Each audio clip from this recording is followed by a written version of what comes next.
আমাদের রাজনীতিবিদরা ধীরে ধীরে চোর হয়ে উঠেছে, ডাকাত হয়ে উঠেছে।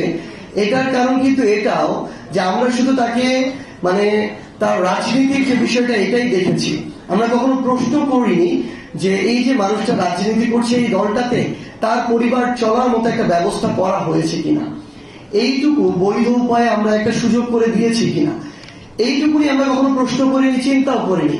তো আপনি শুধু একজন মানুষের কাছে, একজন রাজনীতিবিদের কাছে তার জায়গা থেকে ওই সুযোগ সুবিধা চাইবেন, পলিসি মেকিং চাইবেন, কিন্তু সে খেয়ে পড়ে থাকতে পারছে কিনা, তার পরিবারকে সাপোর্ট দেওয়ার মতো তার কোনো অ্যাবিলিটি আমরা তৈরি করে দিচ্ছি কিনা, এইদিকে বিন্দুমাত্র আপনার কনসার্ন থাকবে না, তাহলে তো দিন শেষে সে প্রথমে 100 টাকা চুরি করবে, পরে 1 লাখ চুরি করবে, এটা 1 কোটি হবে, একসময় 1000 কোটি হবে, খুব স্বাভাবিক ভাবে।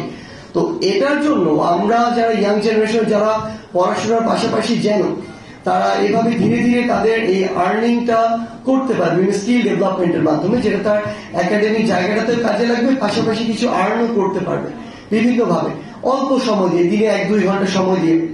এটা ইভেন আমরা তো অনেক সময় দেখি মিডিয়াতে বা বিভিন্ন জায়গায় যে স্কুল লেভেলে 9-10 অনেক স্টুডেন্ট এটা করছে, কলেজ লেভেলে করছে, ইউনিভার্সিটি লেভেলে করছে।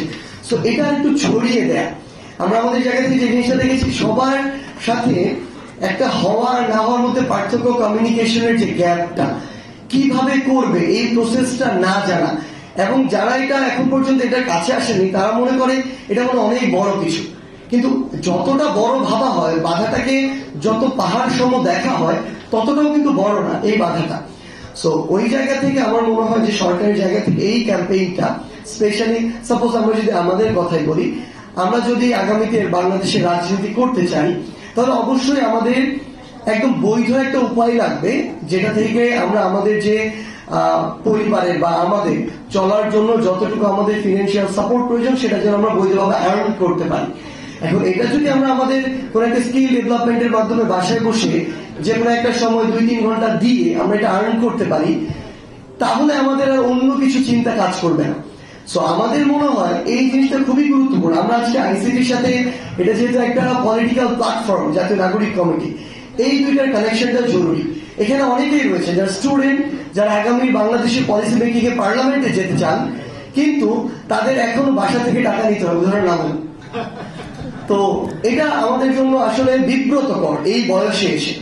এবং সবচেয়ে বড় কথা হচ্ছে এখন আমাদের ধীরে ধীরে ফ্যামিলিকে সাপোর্ট দেওয়ার কথা, কিন্তু যেই প্রসেসে আমরা যাচ্ছি এই প্রসেসটা কিন্তু ওই আমাদের ওয়েটা ফ্যাসিলিটেট করতেছে না। সো আমাদের জায়গা থেকে মনে হয় এখন সবচেয়ে গুরুত্বপূর্ণ যে আমরা পড়াশোনা করি, কিংবা আমরা রাজনীতি করি, কিংবা অন্য কোনো লিডারশিপ অর্গানাইজেশন, ভলান্টিয়ারিং অর্গানাইজেশনের সাথে থাকি, একই সাথে দিনের একটা নির্দিষ্ট সময় 2-3-4 ঘন্টা দিয়ে আমরা যেন একটা ভালো আর্নিং করতে পারি। এই ওয়েটাও আমার মনে হয় সরকারের জায়গা থেকে এই প্রসেসটা দেখানো, পাবলিসিটি করা, ওয়েটা দেখানো ইম্পর্টেন্ট।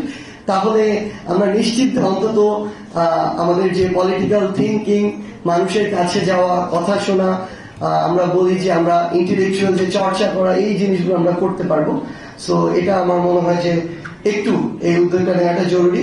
এবং আমরা জাস্ট একটা জিনিস আমাদের জায়গা থেকে বলি, আমি কয়েকটা পয়েন্ট লিখেছি ভাইয়ের কথা শুনে, 5টা জিনিস, যে 5টা জিনিস এখন উনি একটা মন্ত্রণালয়ের গুরুত্বপূর্ণ পার্ট উনি একাই দিচ্ছেন।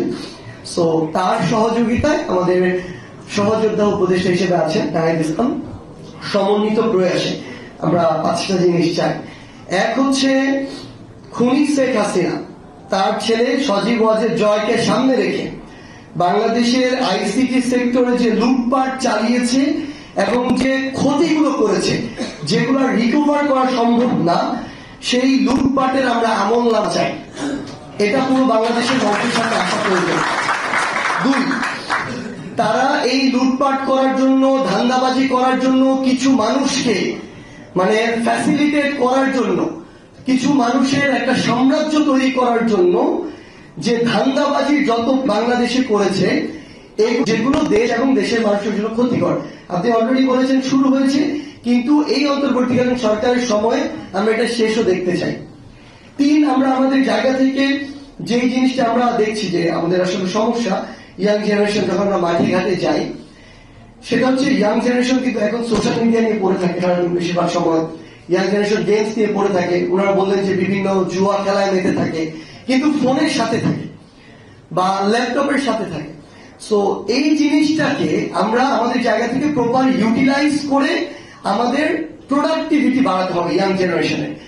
ইয়াং জেনারেশনের প্রোডাক্টিভিটি যদি আমরা বাড়াতে পারি, যেই প্রোডাক্টিভিটি আমরা জুলাই অগাস্টে পেয়েছি, সেই প্রোডাক্টিভিটি 16 বছরের একটা বাংলাদেশের